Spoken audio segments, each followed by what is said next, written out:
Do we have a caller? Hello? Do we have someone online? Hello? Hello, DSA. Yes, sir. Good evening, sir. Good evening. Who is calling, please? Yeah, this is Oshibajo Michael calling from All the way Lagos. from Lagos, Nigeria. Were you able to listen to this program from the beginning? Yes, man. I've been following it from the beginning. I was here with my pastor and some of my pastor friends. We were here listening together. Tell me what the impression from Lagos, not just your own, but their own too.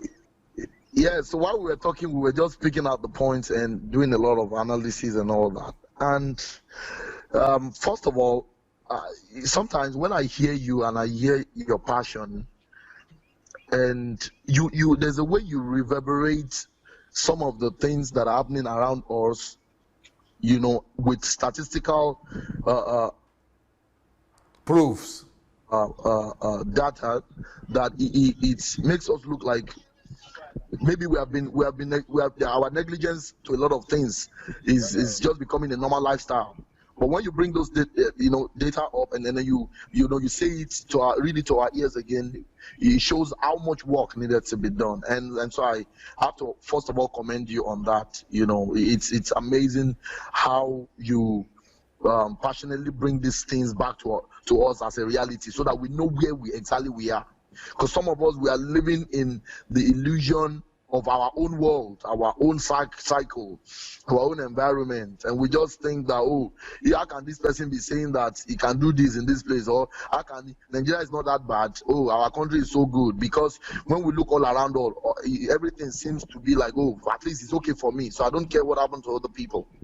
But the statistics shows that we are just a tiny dot in the equation of things. And you made a statement today that the fact that you drive a big car or you live in a big house in a country where there are millions, hundreds of millions of people that are poor, means that even you, with your big cars and your big house, you are a poor person. So I really have to appreciate you for that. Then secondly, I need to ask you a couple of questions, because when I look at all the plans, I know you didn't really go into details of the systematic way you're going to carry out some of those things that you have shown, highlighted the problems and how to solve them, but you just gave like an holistic view of how the places you want to touch. But my first question, especially in the place of infrastructure, I know the first question I want to ask is, in your project, in your plan, in your system, is there any place where you have plans to, how do you intend to work with the government in actualizing some of those things? Yeah, that is going to be my biggest challenge in all the problems that I see in Nigeria. The biggest one, the biggest challenge for me personally, is going to be with the government. I don't want the government to stand on my way. Believe me, Michael. I have a way. I know the way to make them to do what I want. I know how to make. I know how to force my way and make things unless they kill me. But otherwise, I know how to get my goals. But I don't want to use it because I don't want to do a lot of things. I just want the government to, I just want us to be on the same page with the government. I like that. I like your response, because it's like you have a glimpse of what it's like to work with the government. Let me just give you a scenario. Let me just give you a typical thing to expect. What to expect. Okay. You see, DSA, there are a lot of Nigerians. There are still a few Nigerians that have conscience, that have passion to do good. I believe it. With their own personal resources. Okay. They have the goodwill. They feel that, okay, I'm in this environment, I can do something about this environment, about this problem in this environment, so that at least I can make life a little bit easier for the people in this community. I might not be able to do the entire local government or the entire state, but within my own area, I can do something. But you know, some of the biggest challenge they face, even in that small place, the government will frustrate their efforts. Let me use my area as an example for you. The area I stay, if a set of people came because they have a property in that area, they are building a commercial property in that place, you know, like an hotel, and they felt, okay, because they are building an hotel, that place needs to be accessible so that people can easily it should be more tolerable. It's so easy for people to go in and go out and all that. There is no way you will want to do road with your own money. It's not as if you are asking money from people. You want to use your own money to do the road that everybody will use, and the people in the community will benefit from the road. But the biggest challenge is that even the government will make sure they frustrate you from not doing that road. They will not allow you. They are not spending a kobo. You are funding it yourself, but they will not allow you to do that road. Did you watch, Michael, I'm going to stop you. Did you watch the program I did with the lady who single-handedly decided to fix Edo Road? No, I've not watched it, but I'll go and watch it. Okay, it's a week ago. I saw the headline. Yes. I saw the headline, but I'm not. What I normally do is I download the messages in bulk. Some that I can't watch live, I will just download it. Because that was the problem she faced when she got to Benin. Okay. But she found a way around it, and there are strategies that she used that I think will be an answer for every Nigerian. We should not look for the excuse, because they were going to stand on her way too. But she was able to fix 11 kilometers of road. Not 1 kilometer, not 2, not 3, 11 kilometers of road. And she didn't even have money. She raised the money. She fixed everything by herself. They say it's federal government money, it is this, you will die, this or that. You have a federal government road, you cannot do it. She got it done. And she became a hero for it. Wow. So okay, I think that answers that question. So whatever strategy she used, it can be duplicated in every other place. So that solves that. Now, in the area of poverty, I want to just, I know you might have this fact already, but maybe for the sake of the other people listening, especially you see every time we talk about the numbers of people, 93 million Nigerians living below the poverty line. Yes. Extreme poverty line. Extreme, not just poverty, extreme poverty line. Yes. Now, over 80% of that 93%, or approximately 80% of that 93 million are in the north, the northerners. Yeah, that's true.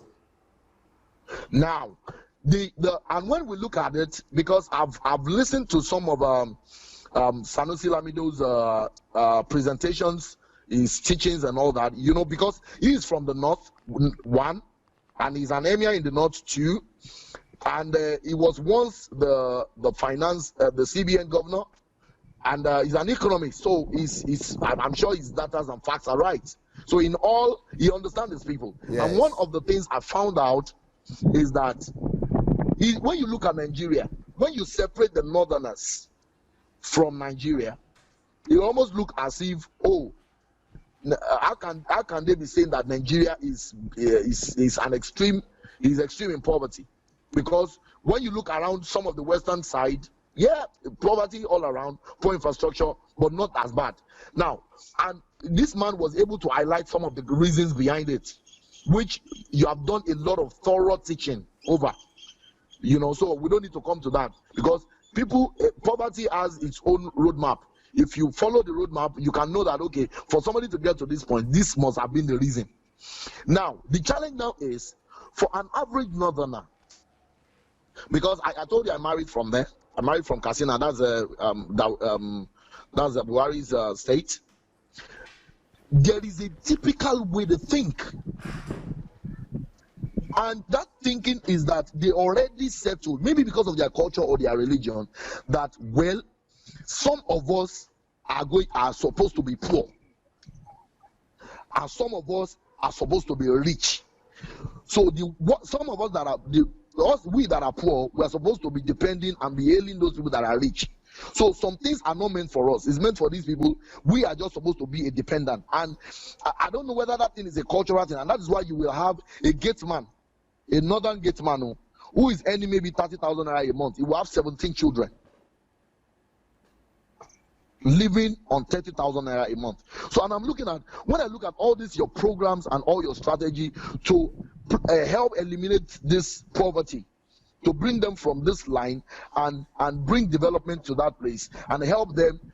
I feel that, how do you intend? Do you have a system or a strategy, a strategy or that has been tried to first? Because if you don't change those people's mindset, I know that you've heard that President Jonathan built a lot of schools for the Almajiris. Almajiris, yes. And they don't go. Yes. They will not go. Even though the schools are good, the facilities in the school are good, they will not go. My own mother-in-law has almost the biggest school, the biggest private school in the whole of Katsina State. The biggest private school. And one of the things she told me is that even despite the fact that she runs the school almost at no cost, so that, because she feels that that's their way of just giving back to the community. That's the way of giving back and educating these people. Even despite that, most of these people still don't want to go to school. So I'm just saying that they reject education, they reject a lot of things. How do we then intend to change their mindsets? So if you can just, speak briefly on that, But one thing, I have a strategy that we are going to apply, and I want to believe that it's going to work. But I have a strategy. I don't want to talk about it right now. But I have a strategy. But part of the strategy is, bringing people as members of my board who are stakeholders there, like that Sadisu himself, like El Rufai, all the imams, because they also another thing also you should recognize that they respect their elders a lot too. If those true. Yes, it's very much true. Yes, if those imams will be on board, if we could get them on board, that is the halfway to solve the problem. But also one of the reasons why right now in just 1 year in Kaduna State, El Rufai has been able to reduce the number of Almajiris who are not going to school by 40%. You know the reason why? Because he's making sure that he gives them food. What Jonathan did is that he built the schools and told them to go. But he was not providing food for them. And then the parents are still sending those children to the street to go and beg. So what we need to do is to make sure that we have provision for the family.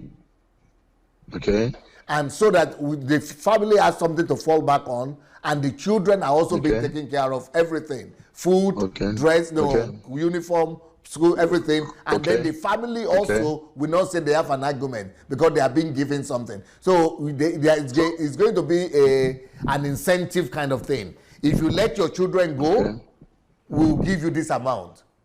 If they don't go, you will not get the money. You don't get it. Yeah. I get it. That's amazing. That's amazing. So those are some of my strategies, but that's just a few of them what I can speak about now. I know. There are some cannot be disclosed. Yes. I get it. I get it. But even with what you've told me now, I know that is brilliant. That for you have thought way farther than this thing. Because you know why I'm bringing these things out. A lot of people are listening to you because we on ground. Yes, whatever.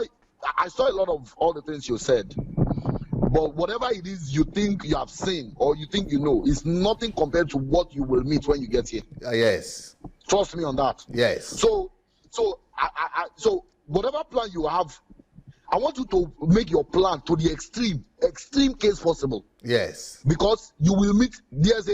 I can promise you will meet the extreme. Yes. And I'm not saying this.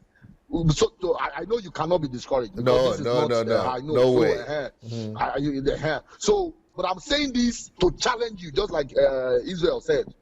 Israel said something that, to challenge you so that you will understand how the reality is. So whatever is the plan, because whatever we want in this my own lifetime, I want to see Nigeria become a great nation in my own lifetime. So in whichever way, some of us can contribute and see it happen, because enough of we've almost given up. A lot of Nigerians have given up. Oh, even people who are seeing greatness, who wants to be part of it, because we don't understand systems, we don't have enough understanding to push through in some certain things. It is getting to a certain extent. A lot of people are already giving up hope. We're already giving up hope, like, you know what, there's nothing you can do that can change this nation. But with all these information coming back and with all the things that you're saying now, I believe that this Nigeria will become a reality. And it doesn't matter what, there will always be oppositions here and there. There will always be people who will not believe. As a matter of fact, this vision that you are casting is not just a one person's vision. This is, for me, I believe that this is going to outlast you and outlast in future generations to come. Amen. If all you can do is just be that trigger, that shoots the gun for other people to run with it, it will be something that we will look back to and say, this was where all the things start from. So, it's irrelevant who is saying, oh, it's not going to work, oh, it's going to work. I prepare for fights, prepare for people, opposition from every axis, from your friends, from your enemies, from your mentors, from your mentees, from your disciples. You be ready for all sort of oppositions. But if it is God that has planted this and put this passion, because when I dare say, I've heard you a lot, I've listened to you a lot, but the passion at which you spoke today, dare say, it's different. So my pastor was listening to you. My pastor said, dare say is angry today. Dare say is angry today. And he said, yes, that there is nobody that will get to this point to be able to do anything or to be able to transform or reform anything in this country. One must get there must be a holy anger that gets you to a level when you see how bad things have gotten in this country. DSA, do you know that Lagos is still like the center of excellence in quote, right? And where we are in VI, as I'm talking to you right now. It's a center of shame for me. DSA, I'm talking to you from Victoria Island right now. I'm talking to you from one of the most expensive landed property in Nigeria. But DSA, do you believe that right here where we are, we have extreme poverty? In fact, in the streets that I am talking to you from, in this same street, where we have houses that are worth hundreds of millions of naira, you have people who are living in Paco houses inside the same streets. Do you know that our hospital? I had a case with the hospital. A friend of mine went to go and have a baby in Island Maternity that is supposed to be the best maternity home in Lagos. DSA, do you know that the doctor that was attending, if you even see the room they put this lady, they were harassing and insulting, and the doctors that are there are frustrated, and they say that's how they treat people, because these people do not even like what they do. So, and I'm saying that where do we even start from, DSA? These are some of the things that I was seeing at some point, and I'm like, it seems like everywhere you turn to, there is nothing working. Everywhere is rotting already. Because if the people that are supposed to save your life, these people are the ones. I said they left this lady. They were doctors. A lady that was in labor.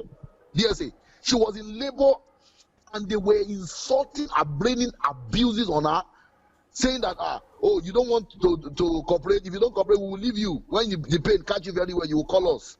DSA. This is Island Maternity, one of the best, where the Lagos State government will go and they say, oh, Fashola opened maternity home. But this is what happens in that place. And yes, do you know that in that same ward, sir, they have, when you get there and you want a better treatment, you pay better money, they will take you to a better room. The same doctor that was cruel to these people down here, when he gets to that other room, he becomes a nice guy. In the same hospital. Because he has gotten money. So it's just so big, but you know, you spoke to me today, and that hope came back again to say that, you know, it's a value system issue. Yes, sir. Yes, sir. You know, the hope came back again, because what I just found out of recent, sir, is that a lot of Nigerian professionals hated their job. They are not passionate about their job. Their chosen career was not a career that they chose because they loved it. They are only doing it for money.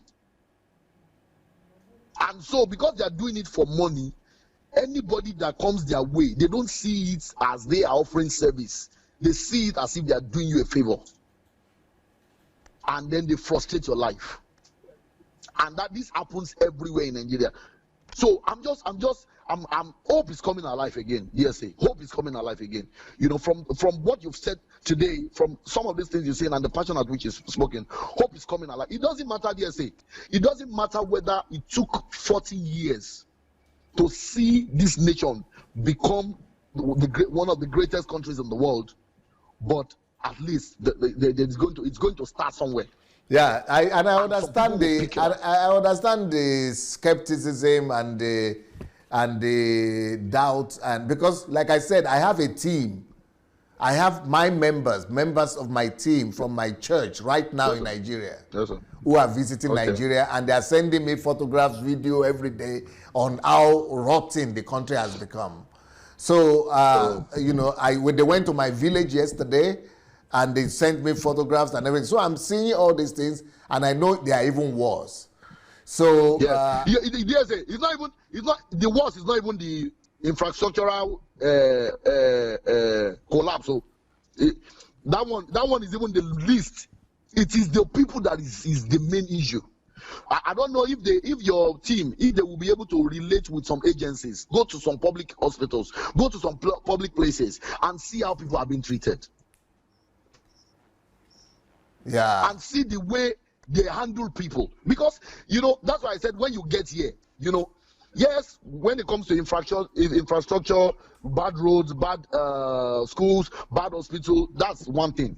But then the corruption in every mind, the lack of value, no, not one, for any humanity, for human life, that one is, that's going to be your biggest challenge. Yes. And that's what I believe. That's what I believe. I think that is our biggest problem. But you see, that is also going to happen. You know, I have a whole strategy set up, and maybe when I'm going to talk about it, maybe we could talk about it one day. But there is a plan in place for it. I would really love to. I would really love to you know, also touch. Please, if you can do a program or anything, you know, you can put it out and talk about it, because I'm more passionate about that. I'm more passionate about the values, that is the revaluation of the people. Let's restock them with the right values, because right now it's almost that there is nothing. So beyond the infrastructure and what is nice and how beautiful this is and how beautiful that is, if the values are not right. If the values are not right, then we can build the best of facilities, give it back to these same people. It will still be a problem. You know, of recent, sir, I don't know if you heard, I think RCCG, they built an hospital in, whether it's Calabar or Akwa Ibom State. They built some hospital. The ministry built an hospital for them, a free hospital. And then they handed it over to the state governor. And immediately I heard that, I said, this man is already joking. This is already a failure from the start. I said, because it's not the ability to have beautiful structures. You are building a structure and you are giving it to a failed system. Yes. People whose value system is zero to run what you are building. I said, go back there and check in the next three years. That place will have become rotten, if not worse than what was available. So I'm going to want to wait to see you talk about it at your, I don't know when it's going to be, but I'll wait. Talk about, you know, the mind shift, the paradigm shift up here for every Nigerian. That is where our biggest fight is. That's going to be your biggest opposition. I know you're already having a bite of it, small, even in Ukraine. Without you coming here already, safe. Without you starting anything, you're already feeling the mindset, small. Yes. So it's about give me, I give you. What do you have to offer? Yes. And I like the statement that Israel made when he said, Nigerians, we don't believe in free love. It's not possible. You cannot love us for free. So even if you are loving us for free, we believe that you have an hidden agenda. So we are looking with every angle. What is this man up to? So I'm sure you're already seeing that already, even from people that are close to you and all that. They will show you, and those ones are even a tiny dot of the ocean. When you get here, there's a buckle up. But I know that you are tough. I know you are tough. And I know that it's only people that are made for this kind of thing. It's not everybody that can do this. It's not everybody that has this kind of stamina to engage this kind of thing. So I know that this is what God has built you for. In fact, Ukraine is not really the project. Ukraine is not it's not the destination. Yes, Ukraine is not why God created you. Nigeria is why God created you. Ukraine was just a school. Yes. Ukraine was just a school. It was as if when God created you, now took you to school so that you can come back and start fulfilling your ministry. This is where ministry starts, DSA. Yes. This is where it starts for you. And we will be praying for you. We are praying for you. We will always be praying for you. You know, some of us might not always be at the front of things, but trust me, we are going to be releasing prayer to you day by day, that God should, keep you going and raise more men like you that will be eating up with passion. And even we are here, God should open the zeal of our heart so that we too can begin to do in our own capacity. It is not enough, I'm saying this for a lot of people who are listening to DSA. It is not enough to say, oh, DSA. DSA is running his own race, and God has burdened him. And I believe that the same burden that is in the heart of DSA should be on we too, in our own capacity. It's not all of us that will change, that will be aspiring to change the whole of the nation. But sometimes let's change our streets. Sometimes let's change our house, our flats, with our neighbors. Let's start from there. Let's all start doing something. Let's all start, re-educating the people on the right values. And I believe that as the people, as the seeds of the people begin to increase, these values will begin to spread. Let's all start standing for righteousness one at a time. Let's all start standing for godliness one at a time. Let's stand for love one at a time. Let's stand for brotherhood one at a time. And before you know it, it will become the standard of our land. So, DSA, I appreciate you so much, and we will be praying for you. Thank you so much. Thank you, Michael. Very good. Very good. Powerful. Ooh, wow.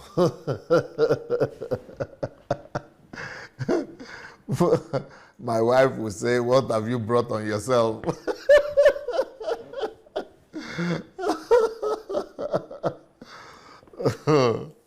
Well, she's very wise, so she just stays out of it. Just that you bring about yourself, that you God call, make you help you through. But God has not made a mistake. God has equipped me. He has prepared me. He has taken me through a tough and rough road of preparation. He has taken me to the wilderness, behind the iron curtain, to equip me for this hour. And when I'm ready, when he feels that I'm ready, he will let me go.